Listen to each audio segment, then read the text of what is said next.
Welcome back, everyone, to another deep dive. Today, we're really going deep. We're cracking open the history of magic. That's exciting. It is.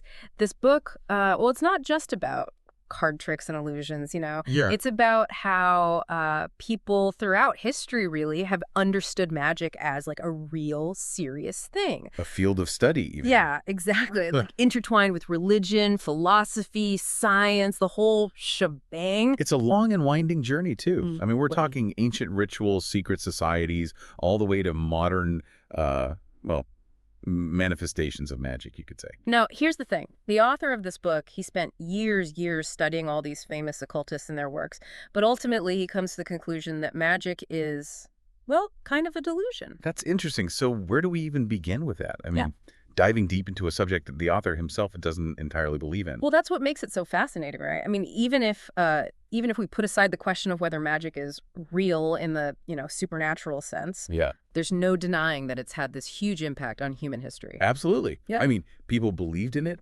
practiced it, built entire systems of knowledge around it. So by exploring the history of magic, we're actually exploring the history of, well, belief itself. Exactly. How people have tried to make sense of the universe, the unknown.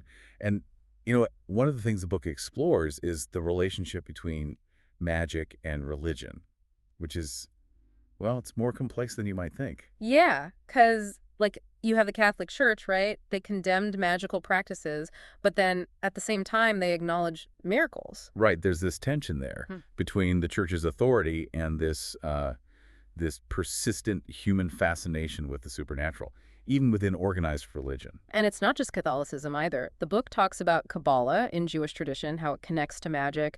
It even mentions how early Christian figures and, like, Gnostic sects, they were influenced by magical thinking. It really shows how magic wasn't this isolated thing. It was woven into all these different belief systems, blurring the lines between what we call religion and what we call magic. Now, one thing that really stood out to me reading this book was the whole discussion of hallucinations and visions Oh, yeah. and how they relate to magic. The author uses the example of Eugene Vintras, right? A French mystic, Hmm? claimed to have visions, perform miracles, Right. even started his own sect. It really makes you think, though, where do we draw the line between a genuine mystical experience and, a dangerous delusion? Just a fine line for sure. And the book, it kind of suggests that that maybe misusing magic or maybe just a certain, like, predisposition, it could lead to mental instability. Or even worse. It's a theme that runs throughout the history of magic, this idea of the dangers of, dabbling in forces you don't fully understand. And this all ties into a key concept in magical theory, the astrolite. Oh, yes, the astral light. To be honest, I remember reading about it in the book, but I'm still not entirely sure what it is. So think of it like this.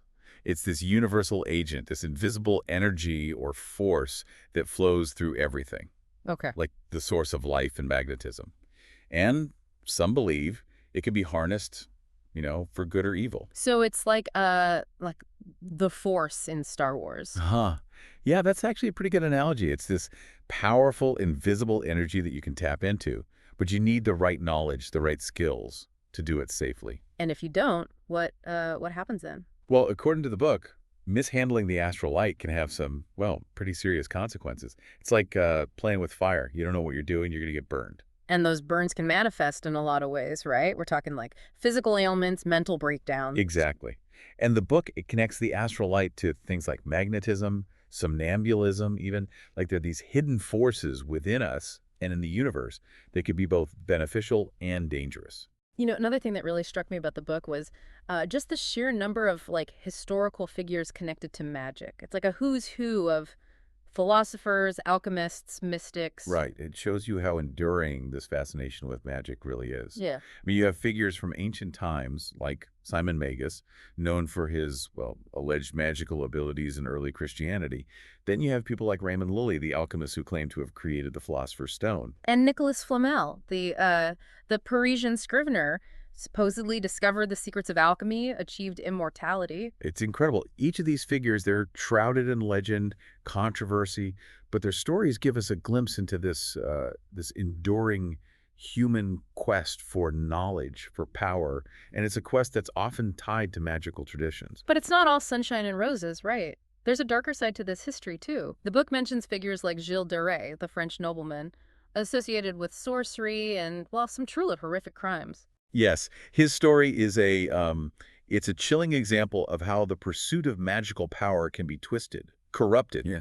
with devastating consequences. And then, of course, you have the secret societies. They just pop up everywhere in the history of magic. Oh, absolutely. The ancient Druids with their rituals and knowledge of nature, Right. the legendary Templars, the Freemasons. It makes you wonder what secrets they held, right? How they shaped the evolution of magic, how people thought about it, practiced it.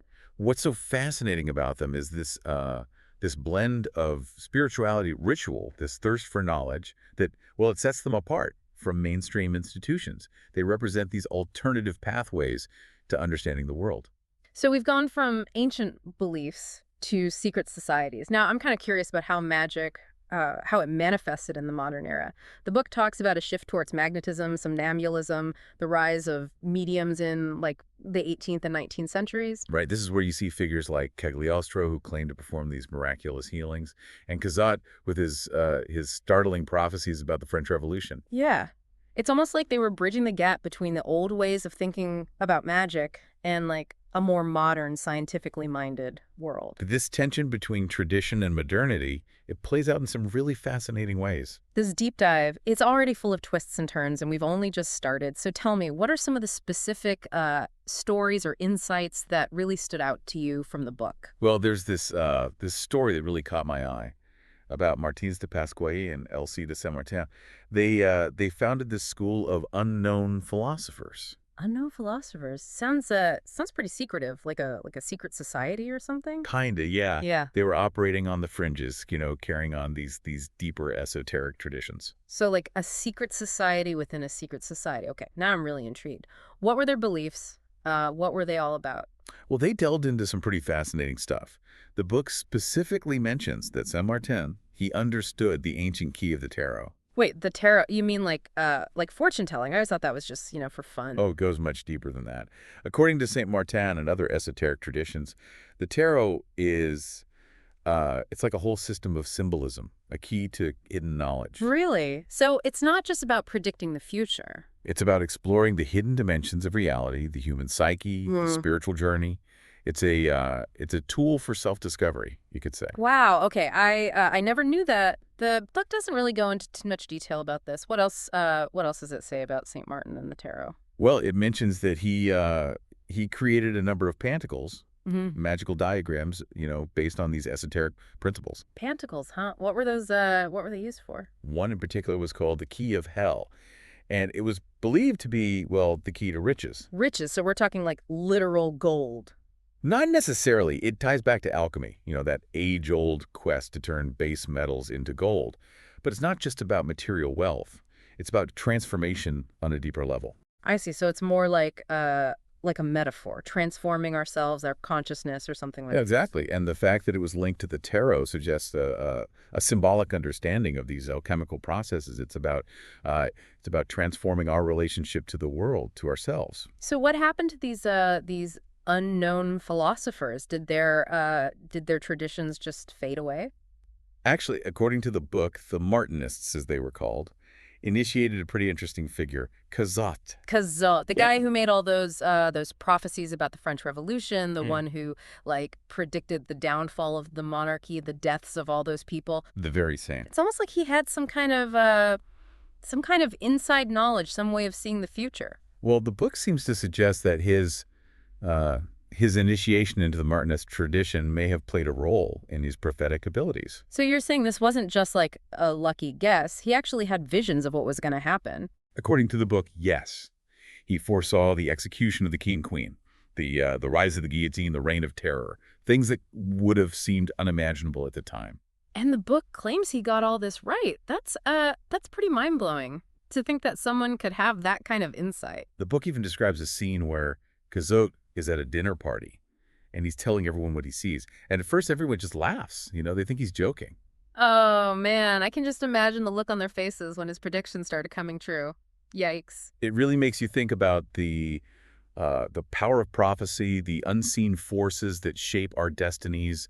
Sometimes what seems like, fantasy or superstition, it can actually be a glimpse into some deeper truth. I'm sensing a theme here. A lot of what we've been talking about points to this idea that there are like levels of reality, levels of perception that go beyond our everyday experience.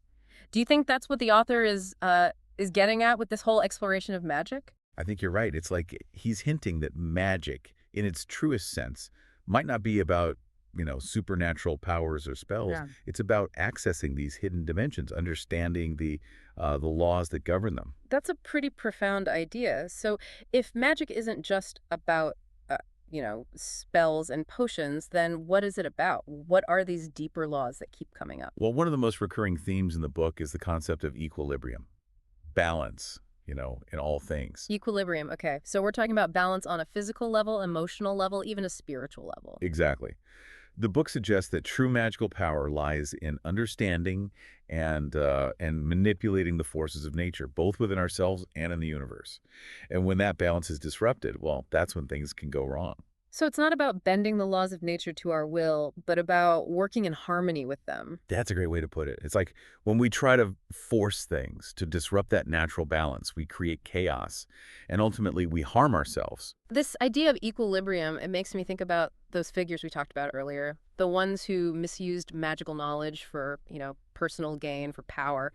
What happens when that balance is tipped too far in one direction? Well, the book addresses that directly with the story of Gilles de Rais. His horrific acts, they're a reminder that the pursuit of power, whether magical or mundane, can be incredibly dangerous if it's not tempered by wisdom, by compassion. It's like a slippery slope, right? The desire for control can lead to a loss of empathy, a disconnect from our own humanity. And the book suggests that true mastery lies not in domination, but in understanding, in working in harmony with the forces at play. It's about finding our place within the web of life, not trying to impose our will upon it. It's interesting. As we're talking about this, I can't help but think about how relevant these ideas are to our world today. I mean, we're facing so many challenges that stem from a lack of balance, a lack of harmony, both individually and collectively. It's true. And maybe that's why the study of magic, even if we approach it from a historical or philosophical perspective, can be so valuable. It offers a different lens through which to view ourselves, to view the universe. It challenges our assumptions, and it invites us to see things in a new light. This deep dive has definitely given me a lot to think about. It's definitely shifted my perspective on magic, and it's raised a lot of questions in my mind. For example, the book mentions the concept of vampirism and its connection to the astral light. What exactly is that all about? Okay, vampirism. I gotta say, when I hear that word, I immediately think of like Dracula, those old horror movies. Yeah, I get it. Yeah. But this book, it's approaching it from a different angle. It connects vampirism to the astral light. The astral light. So we're not talking about like actual vampires, the blood-sucking kind. Not exactly, no. Remember how we talked about the astral light being this universal agent, this life force that flows through everything? Right, right. I'm with you. Well, the book suggests that individuals who are, say, depleted or unbalanced, they can sometimes unconsciously draw energy from others, like disrupting the natural flow of the astral light. So you're talking about those energy vampires, the people who like drain you emotionally or mentally. Yeah, that's a good way to put it. And the thing is, they often don't even realize they're doing it. That's a little creepy, if you ask me. Does the book does it give any examples of how this might actually, play out in real life? It doesn't get into specific cases, but it does suggest that you might feel drained or exhausted after interacting with someone who's unconsciously drawing on your energy. Oh, wow. So it's not just a feeling, like there's an actual energetic exchange happening. What the book seems to be saying, yeah. And it ties back into the concept of equilibrium we've been talking about. Vampirism, in this context, it represents a disruption of that balance. Because it's like it's a one-sided thing, right? Yeah. One person benefits, the other person, well, they get drained. Exactly. And the book suggests that this imbalance, it can have wider consequences. It can disrupt the energetic field around us. So what can we do to like protect ourselves from these energy vampires? Does the book offer any advice? It doesn't lay out any specific techniques, but it stresses the importance of maintaining our own energetic balance, setting healthy boundaries. So if we're like grounded and aware of our own energy, we're less likely to be affected. That's the idea, yeah. The book really highlights the importance of awareness in navigating all these subtle energetic dynamics. Makes you really think about how we interact with others, doesn't it? The energy we exchange, consciously or not. It's all connected, that's for sure. So as we wrap up this deep dive, what are some of the big takeaways for you? What really stands out from this whole exploration of the history of magic? Well, I think for me, one of the biggest things is that magic, as it was understood throughout history, it's a lot more complex than just, tricks or illusions. Yeah. It represents a whole system of knowledge, a whole way of looking at the world. It's been interwoven with religion, philosophy, even science. It's really a journey into like the hidden dimensions of reality, isn't it? Our attempts to understand the forces that shape the universe and ourselves. And so amazing is that so many of these concepts, these ideas, they still resonate with us today, even if we approach them from a more scientific or psychological perspective. This deep dive has definitely, well, it's given me a lot to think about. I'm looking at the world with a new sense of, a new sense of wonder, I guess you could say. That's the power of exploring these ancient traditions. They challenge us to see the world differently, to see the magic in the everyday. Well said. Thanks for joining me on this fascinating journey through the history of magic. I hope you all enjoyed it. Keep seeking, keep questioning. And who knows, maybe you'll discover a little magic of your own.